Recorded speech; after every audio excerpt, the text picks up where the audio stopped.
ભરૂચના કહેવાતા iconic road પર વિકાસનો ભૂવો, કરોડોના માર્ગ પર ગુણવત્તા સામે ગંભીર સવાલો।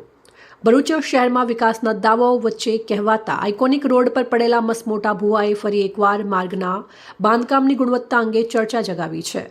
ભરૂચ નગરપાલિકાના આઇકોનિક રોડની મોટી ગુલબાંગોનો પરપોટો માર્ગ પર પડેલા ભૂવાએ ફોડી નાખતા ભરૂચ નગરપાલિકાની કામગીરી શંકાના ઘેરામાં આવી ગઈ છે। શક્તિનાથથી ભૃગુ ઋષિ બ્રિજને જોડતા મુખ્ય માર્ગ કરોડો રૂપિયાના ખર્ચે તૈયાર કરવામાં આવ્યો હતો, પરંતુ અચાનક પડેલા ભૂવાએ આ વિકાસના દાવાઓ પર સવાલો ઊભા કર્યા છે। હવે આ માર્ગ કામની ગુણવત્તા અને ભ્રષ્ટાચાર અંગે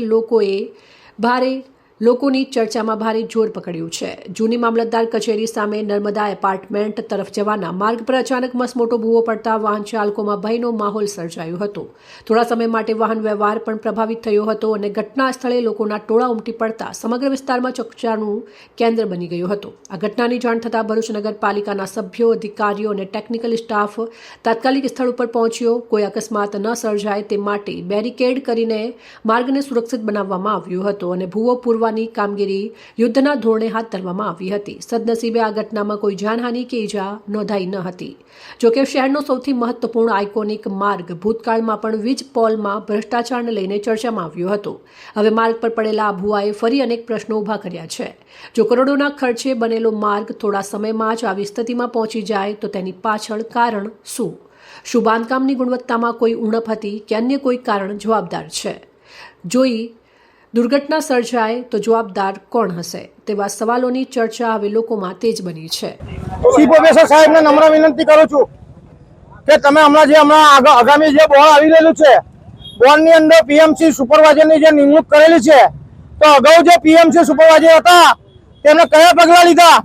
આ ભૂવો પડે ને સ્થાનિક લોકો હેરાન થાય।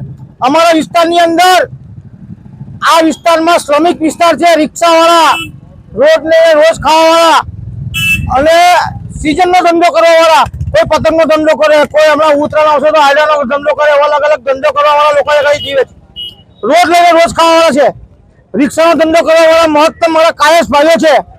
અને આવો જે ભૂવો પડેલો છે, કાલે એમની રિક્ષાને નુકસાન થયેલો જવાબદારી કોની? અને આવા આવી ખોટી નિમણૂકો કરીને ખોટા ખર્ચા કરવાનો કોઈ મતલબ નથી। જાતે નિરીક્ષણ કરવું જોઈએ।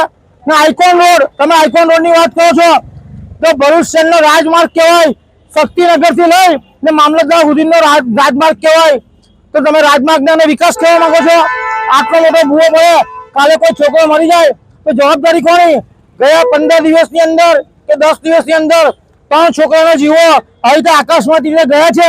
હજુ બી કોઈને જીવ લેવાની ઈચ્છા હોય તો ઈચ્છા એ લોકો પૂરી કરે।